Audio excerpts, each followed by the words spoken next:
Halo and welcome back, teman-teman netizen atau warganet yang saya hormati semuanya. Di konten terbaru hari ini, sudah jelas dan pasti saya ingin memberikan analisa atau review dari pertandingan English Premier League antara Manchester United versus Tottenham Hotspur yang berakhir untuk kemenangan Manchester United dengan skor yang meyakinkan 2-0. Dengan hasil akhir ini, teman-teman, berarti untuk pertama kalinya musim ini, Manchester United berhasil meraih 4 kali kemenangan secara berturut-turut di English Premier League. Setelah sebelumnya bisa mengalahkan Manchester City, Arsenal di kandang Arsenal, dan juga Fulham. Berarti sudah jelas bahwa serangkaian kemenangan dari Manchester United dalam 4 pertandingan terakhir ini bukan karena faktor keberuntungan apalagi terjadi secara kebetulan. Tetapi berkat strategi atau juga game plan dari pelatih sementara mereka Michael Carrick yang bisa kita lihat meminta para pemain Manchester United melakukan pressing. Dan setelah mereka pressing, apa yang harus mereka lakukan? Passing. Dan setelah mereka pressing dan passing, apa yang perlu mereka lakukan? Shooting.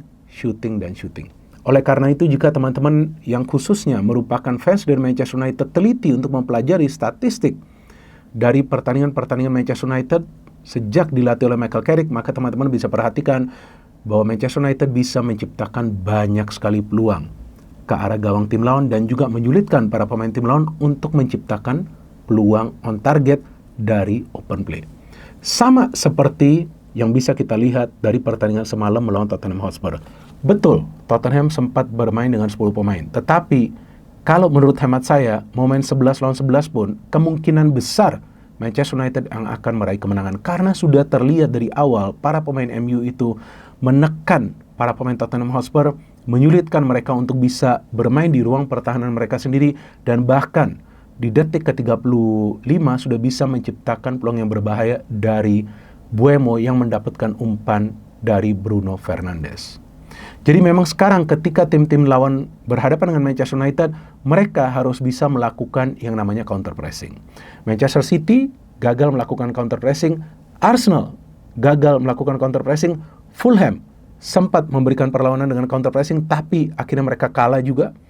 Dan Tottenham Hotspur sempat melakukan counter pressing, apalagi ketika mereka bermain dengan 10 pemain, tetapi mereka kesulitan untuk mengimbangi kecepatan dari para pemain MU ketika para pemain MU itu membangun serangan, memanfaatkan lebar lapangan. Karena kita melihat banyak sekali pemain MU yang bergerak dari kedua sektor sayap.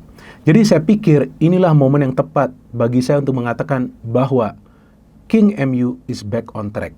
Bukan untuk menjadi juara. Jangan salah, untuk menjadi juara sudah sulit lah musim ini. Apalagi Arsenal kan sudah berada di puncak dengan selisih poin yang sangat jauh ya. Kecuali Arsenal tiba-tiba kalah, City kalah, Villa kalah. Tapi itu kan mustahil terjadi ya. Tapi saya pikir bagi Manchester United yang penting mereka bisa menyelesaikan musim ini dengan berada di top 4 zone supaya bisa kembali bermain di Liga Champions musim depan. Itu adalah target utama mereka. Tapi jika Michael Carrick tidak dipertahankan juga, yang saya harapkan nanti pelatih baru yang masuk di awal musim depan juga adalah pelatih yang bisa kurang lebih memakai strategi yang mirip seperti Michael Carrick. Karena tampak dengan strategi tersebut, karakter para pemain MU itu kelihatan semuanya. Maguire bermainnya bagus, Casemiro bahkan di pertandingan semalam bisa mendapatkan 3 peluang on target. Padahal sebelumnya kita semua mengira bahwa Casemiro sudah habis, ternyata enggak, makin bagus dia mainnya. Setelah Michael Carrick melatih Manchester United, Amad Diallo mainnya juga bagus. Bruno Fernandes yang sempat diisukan akan pindah ke Arab Saudi, bahkan saya pun mengkritik dia adalah pemain yang sudah sulit untuk bisa menyatu dengan pemain-pemain MU lainnya. Sekarang mainnya luar biasa, bisa memberikan banyak umpan kunci, bisa memberikan assist, bahkan bisa mencetak gol. Sesko juga dimanfaatkan lebih sering sebagai pemain pengganti dan itu juga berhasil. Jadi Michael Carrick ini ada tipe pelatih yang melihat pemain mana yang bisa memberikan kontribusi dan akan tetap mempertahankan pemain tersebut di starting lineup. Maka itu dalam 4 pertandingan terakhir dia tidak banyak melakukan perubahan di starting lineup kecuali pada saat memang Dorgu tidak bisa bermain karena mengalami cedera. Memang Tottenham Hotspur kehilangan kapten mereka Romero dan itu sedikit banyak memberikan dampak dalam permainan mereka. Tapi kita tahu dalam pertandingan sepak bola bermain dengan 10 pemain pun seharusnya juga masih bisa menyulitkan para pemain tim lawan. Tapi dalam hal ini para pemain MU pergerakannya itu lebih cepat. Kelihatan mereka 2 langkah lebih cepat daripada para pemain Tottenham Hotspur, apalagi ketika menyerang. Dan saya melihat para pemain Tottenham Hotspur itu dari segi speed itu tidak sebaik para pemain MU, sehingga mereka kesulitan untuk bisa memanfaatkan situasi counter attack yang beberapa kali juga mereka dapat. Karena MU kan bermain dengan garis pertahanan yang tinggi ya. Apalagi setelah Tottenham bermain dengan 10 pemain. Ada juga peluang dari Tottenham Hotspur, tapi hanya 2 yang berbahaya, dari Conor Gallagher dan juga dari Xavi Simons. Udah cuman itu. Fulham juga sama, hanya 4 peluang yang berbahaya, tapi MU bisa melepaskan total puluhan tembakan atau percobaan ke arah gawang dari Tottenham Hotspur. Nah, saya ingin membahas dulu starting lineup dari kedua tim. Jadi seperti yang saya katakan sebelumnya, di konten sebelumnya ketika MU menang lawan Fulham, bukan karena faktor keberuntungan, apalagi terjadi secara kebetulan. Dan benar kan apa yang saya ngomong? Nah, jadi sekarang kita lihat dari starting lineup, Lamens ada melakukan 1 kali kesalahan tuh yang Conor Gallagher dapat bola terus di foul. Dalot, Maguire, Martinez luar biasa mainnya, The Butcher. Luke Shaw saya masih lihat belum begitu konsisten dia ya. Casemiro luar biasa. Kobbie Mainoo, silent but killer. Waduh, ini gila nih, gak banyak ngomong dia di atas lapangan tapi ngeri banget. Ada Diallo, cepat sekali. Bruno Fernandes, wow, luar biasa pemain ini, semakin bagus. Mbeumo dan Cunha bahkan mendapatkan peluang untuk mencetak gol. Nah, dari Tottenham Hotspur, jadi MU gak ada perubahan ya di starting lineup ya teman-teman. Dari Tottenham Hotspur ada beberapa perubahan. Dan ada Van de Ven, Romero, ada Gray, ada Udogie, ada Sarr, cepat, Palhinha, Conor Gallagher, ada Odobert, ada juga Solanke dan juga Xavi Simons. Oke, dari jalannya pertandingan seperti yang saya katakan tadi, bahwa 35 detik MU sudah menciptakan peluang karena pressing mereka bagus dan cara mereka menyerang itu cepat. Dan saya melihat sejak dilatih oleh Michael Carrick, MU ini masih bisa main tiki-taka juga. Itu gak pernah saya lihat sebelumnya, gak pernah sama sekali saya lihat sebelumnya. Mulai dari David Moyes ya, setelah Sir Alex Ferguson itu pensiun, gak pernah saya lihat MU main tiki-taka tuh, gak pernah. Ini gila, di ruang-ruang sempit mereka bisa main tiki-taka, bisa keluar dari tekanan para pemain tim lawan.